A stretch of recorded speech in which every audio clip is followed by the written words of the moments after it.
Bab 1366. Mendengar kata-kata Lin Yu, depresi di seluruh tubuh Habel langsung menyapu wajahnya. Wajahnya langsung ditutupi dengan lampu merah, seolah-olah dia menjadi hidup dalam sekejap. Dia buru-buru bangkit, seolah-olah menahan putrinya dari keluar dari mobil. "Ayo, serahkan padaku." Lin Yu buru-buru mengulurkan tangannya dan memberi isyarat kepada Abel untuk memberikan sarana padanya. Abel terkejut sejenak, dan kemudian menyerahkan putrinya di pelukannya kepada Lin Yu. Ketika dia berada di depan gerbang Asosiasi Medis Dunia, dia berkata bahwa sarana tidak akan pergi kemanapun kecuali di pelukannya, tetapi dia percaya pada Lin Yu, dan dia merasa lega ketika dia memberikan putrinya kepada Lin Yu. Faktanya, tepatnya, Abler saat ini harus percaya pada Lin Yu. Bahkan jika seseorang mengatakan kepadanya bahwa dia dapat menyelamatkan putrinya, dia bersedia mencobanya. Bagaimanapun, putrinya sudah mati. Apakah ada akibat yang lebih buruk daripada kematian? Saat Lin Yu mengambil sarana dengan kedua tangan, jantungnya tiba-tiba bergetar, dadanya sepertinya ditusuk dengan pisau oleh kehidupan, dan rasa sakitnya tak terkatakan.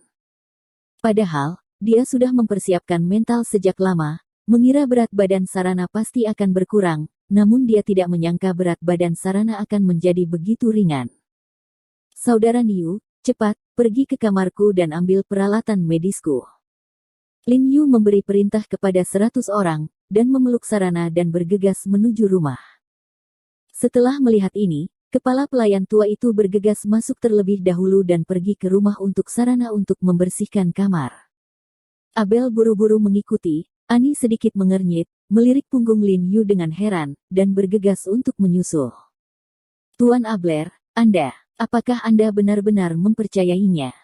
Sopir itu berlari ke arah Abel dan berkata dengan cemas, "Aku tahu kamu tidak bisa menerimanya, tapi Nona, dia memang sudah meninggal. Kita masih membiarkan orang lain menodai tubuhnya. Bukankah itu salah baginya?" Menghormati. Jelas sekali, dia tidak mempercayai perkataan Lin Yu. Lin Yu mengaku bisa menyembuhkan sarana yang sudah mati. Ini sama saja dengan mengatakan bahwa matahari akan terbit dari barat ke timur, dan akan ada salju lebat di musim panas. Oleh karena itu, dia berpikir bahwa daripada membiarkan Lin Yu melakukan apa yang disebut upaya tidak berguna, akan lebih baik membiarkan Nona Sarana memasuki bumi secepat mungkin dan beristirahat.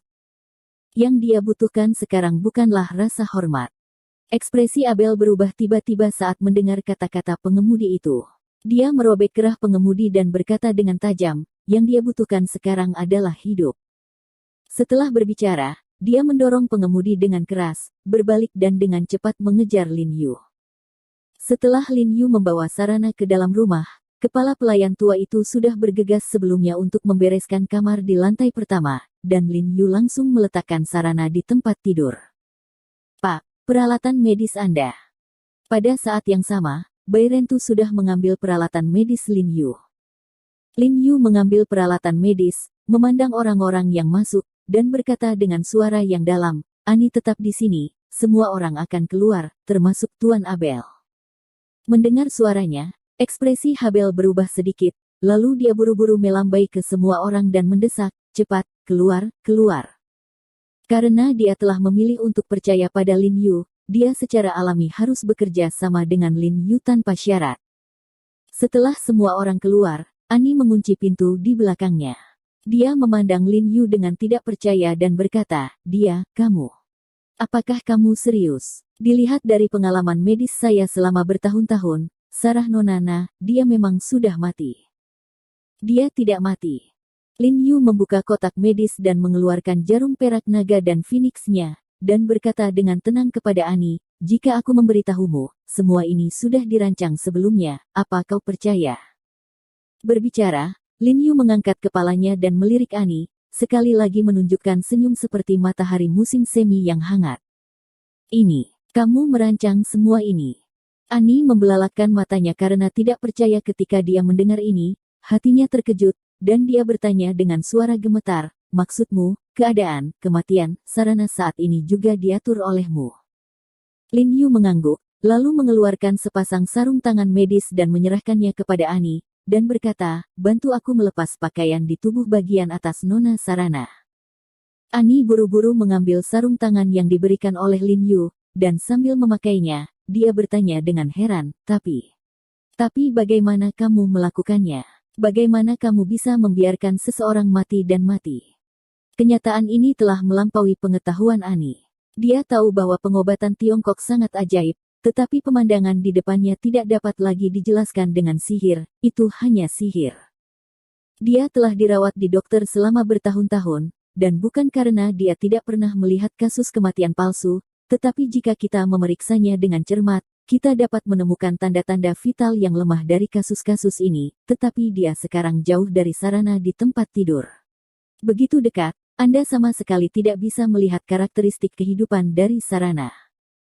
Dan ketika dia mengenakan sarung tangan dan menyentuh lengan sarana yang dingin, dia dapat dengan jelas menilai bahwa ini adalah suhu tubuh orang mati. "Selamatkan orang-orang dulu, aku akan memberitahumu secara detail nanti," Lin Yu berkata dan memberi isyarat kepada Ani untuk melepas pakaian tubuh bagian atas sarana.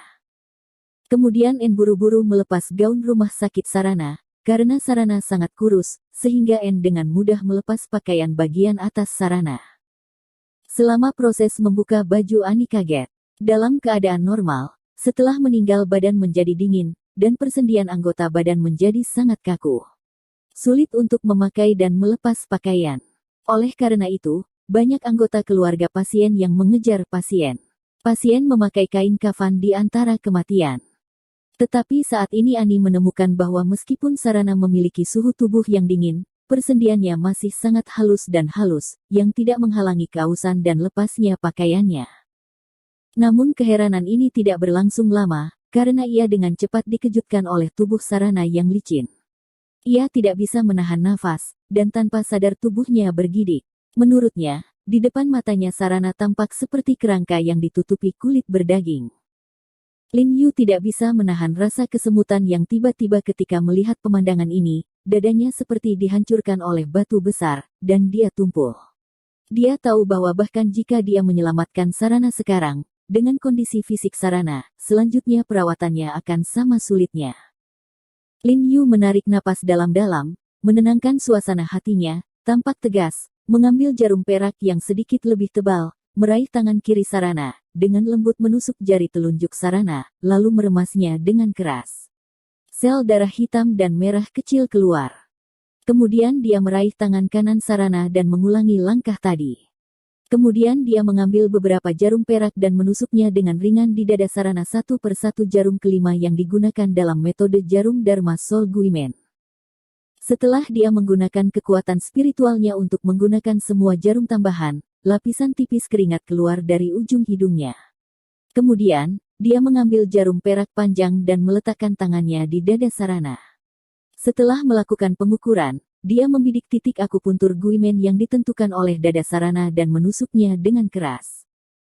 Ani menyaksikan seluruh proses Lin Yu menerapkan jarum, menahan napas, dan melihat Lin Yu menusuk jarum perak yang begitu panjang ke dada sarana, hatinya tiba-tiba terangkat, matanya melebar. Menantikan keajaiban. Tapi semua yang terjadi selanjutnya melampaui harapannya. Setelah jarum panjang Lin Yu menusuk, sarana di tempat tidur bahkan tidak bereaksi.